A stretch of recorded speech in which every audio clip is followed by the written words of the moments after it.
So thank you everybody for attending. This is Cracking the Always On Generation. One of the first questions that immediately comes to mind is, what is the Always On generation? And when you're thinking about really like millennials and Generation Z, is they've been raised through screens. It's not, I'm 36, so you can all date me.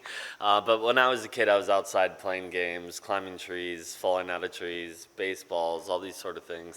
But now the new generations live completely behind screens. So it's like, if they have so much information and so much availability to data, then how do you truly engage that kind of interest in data?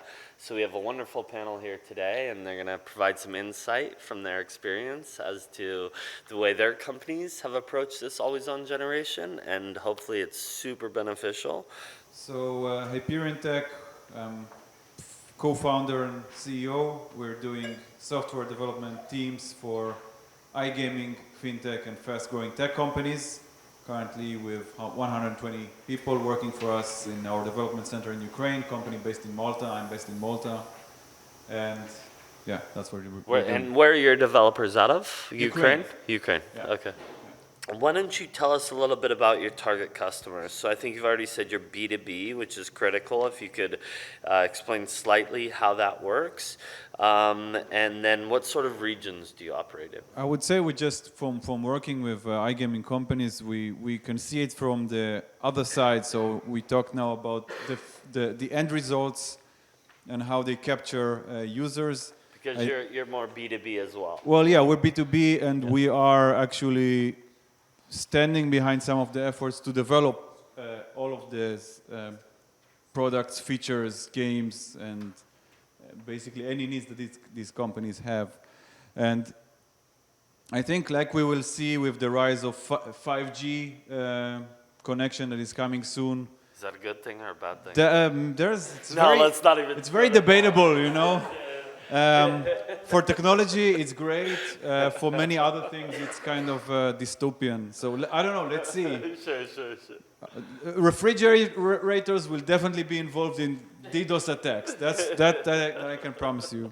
Whoever knows a bit about cybersecurity, definitely your refrigerator might be zombied. But in any case, when we see like the growth of data and demand, this impatience that you're all talking about, we see the same impatience in clients. I mean, in a way, you have to deliver very, very, very fast. You have to have a different mindset to work now in the iGaming industry, especially when developing technology, because the iterations are just speeding up. So we see that just from the other side the same, you know. Just as the clients want to bet more and more or now, and everything has to be very fast and satisfying right now. This is why esports actually is rising in popularity. I mean, it will take some time for the industry to figure out how to, make the money they are used to from other industries. But because there's so many matches and it happens all the time, all day long. There's so many games, so many matches. It's endless. We don't have to wait for a few selected, like 11, 21-year boys to run on a soccer field. There's so many other ways to create sports, and that's just what's naturally happening. So that's a great point. And just one small last thing is that some of us seem like we were born before there was internet. I'm not sure about you, but it's a compliment then. But so as people, anybody over 40 here? Over 40. It looks like a bunch of youngsters. So. I think we were all born before the internet, or not? Were you born before the internet? Okay, you? But at like a conscious age before the internet? So it's our responsibility as the ones that see the spectrum of what it was like before and what there is now, that I think gives all of us an advantage over people that were born straight into the internet world. Because you don't understand really what it means that there was no internet, there were no smartphones and so on. It's very hard to... How can you explain it? I don't know. I mean, babies I remember that fax machine dial-up message. Oh, this was amazing. Did you play Doom? Were you playing Doom in a modem one-on-one? No. Not yet. No. I did. I did. I needed to move my computer from my room next to the living room television because that's where the phone line was. So I can sit on the floor and play 1 versus 1 with my friend. You know? We have broadband modem. Like this is how it was. Define the always-on generation from your perspective. Well, I can only talk from the employer perspective about the always-on generation because we don't serve any players or. But I would But still. you're offered B2B, Yeah. so your products, you have to understand the demographic Oh, of of your course, but customers' products. then we have like product owners that have to tell us what are the demands. But it would be interesting to give another angle, just that actually in Ukraine we see a different type of always-on generation than what you expect in West Europe or United States. So, I mean, maybe we just hired the right people in Hyperion because we don't see so much entitlement and this spoiling. Or in the iGaming industry, I think it also is getting worse, especially in Malta, but probably in other places where the perks overcome work, you know. Instead of presenting people, you're gonna have to work hard, you're gonna have to be challenged all the time, you will bust your ass, there will not be time for vacation, there will be overtime. So some people will be excited from this, but I think most people in the generation now will be turned off by this. They will say, what? Like, where are my rights? I mean, I'm dropping my pencil at 4:30, you know, because I didn't eat lunch. So, but So from an employee perspective, how do you adjust to that? Like, is well, it about finding people luckily, that are I mean, passionate yeah, about what their luckily job, for or- now in Ukraine, we actually don't see it. We see high working standards still. So actually, people appreciate when they have a job and they want to come to work. And if you don't give them enough work, they ask you for more work because they feel like that they could do much more, which is great. But the moment it will change, I don't know, I'll probably retire or something. I cannot deal with. I think it's human nature to want to contribute to something and feel you add value. to Yeah, something. exactly. So I don't know. I think we have to be careful not to say too much. Oh, they're so impatient and so on. Of course, everything we see is a result of the inertia we created. So we push this wheel of technology and to let the result that people are born and they know that on Netflix there is a whole seasons and not you don't have to wait for a week and so on. So we are accelerating all of this. So we're gonna have to sort our mess out, kind of. Sure. How has your company adjusted to adapt to this new generation, which seems significantly different to previous generations? Well, I would say we just, as a person leading the company, I just stuck to my own ideals of what's important in life, what's important in work ethics, what's important in Do you everything feel else. what's important has changed? No, with the I new would say, generation, or is that universal. no, I feel that it really depends. You either get carried away with the stream and say, oh, this is a new generation, you have to give them better cookies, you have to give them like a barista and make coffee for them or they will leave.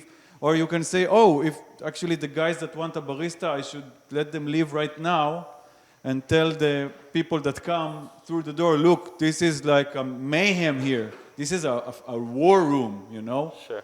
Do you want to Do you- work do you in feel my that- war room? Do you feel it's like somewhat because you're established, you don't have the necessity to bring in new players? No, not Or- really. I would say, why would you get yourself in trouble, I mean, fast, if you can sort your things out a bit slower? So it means I can moderate who I hire and how I do things in the way that I know that is right, rather than to say, no, it's a fast world, so let's just hire many people and then take care of over the kindergarten that we created.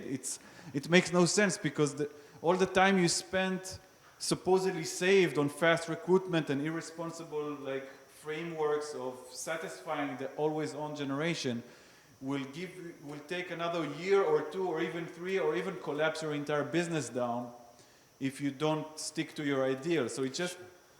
But if you look at like the cultural differences and what's important to the younger generations, you felt like zero need to adapt your approach to what's appealing to them versus what's appealing to Yeah, in a way, the older because you generation. will still find people that somehow what you say rings right to their ears. Sure. It's not that they're completely extinct, you know, that there are no more hardworking people or people that don't believe that they just have to get anything on a silver plate, you know. So if you stick to your culture and you find the right You people find the right people, regardless you know, of age, who do you want? You have to attract people in your image, right? Or in the image, the vision of your organization.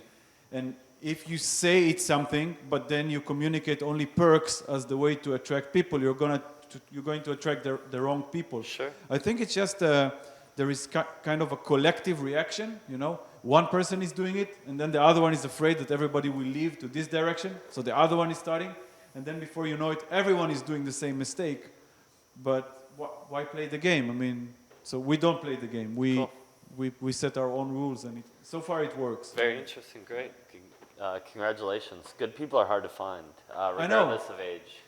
So far, I if mean, it's all company culture and ethos of an organization, it's a great but baseline. then look, the thing is that the people that don't fit, they get rejected quite fast within the organization. So it's not that we are like hacking and slashing through people like a dictatorship. They don't fit, you know, because they are surrounded by people that want to work. And if somebody doesn't want to work, it kind of resonates quite fast that he's in the wrong place. You know? So leadership related to culture and ethos. And leadership is a dangerous buzzword these days, I think, as well, because many organizations say, oh, well, we know what's the problem. It's leadership, so let's make leadership workshops, leadership trainings, but it's not, how can you make a leader out of someone who is not a leader? Yeah, I agree. You know? I agree. So find leaders to begin with, take longer on your HR processes, you know, rather than try to turn someone who is not a leader into a leader by pouring money and training on them.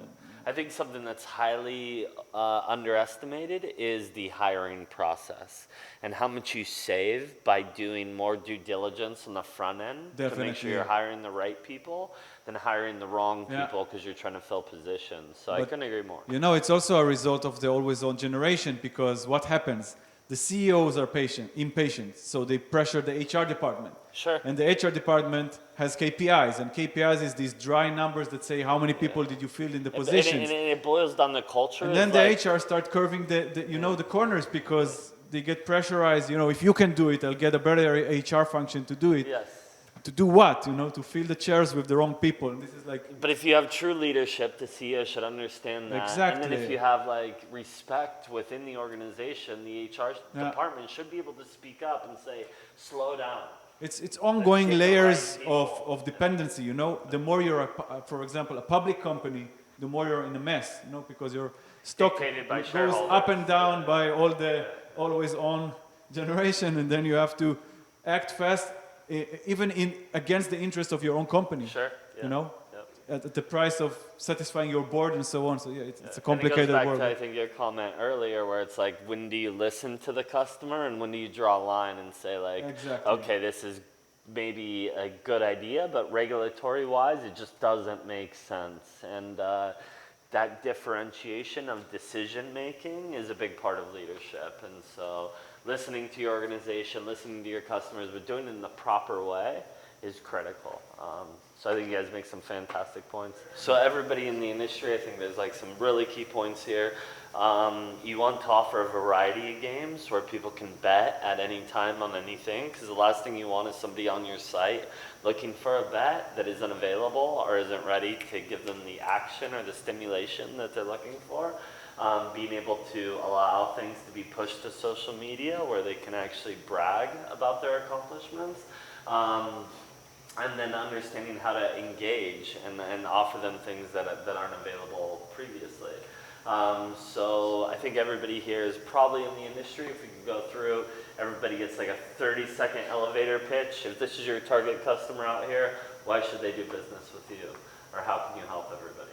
If you need to get things done in the iGaming sector for software, we can help you scale with software developers fast in high quality. Ones that don't come for the barista, but they come to work. So perfect. Thank you all so much. If there's any interest with the moderators, please engage them. Our panelists, please engage them.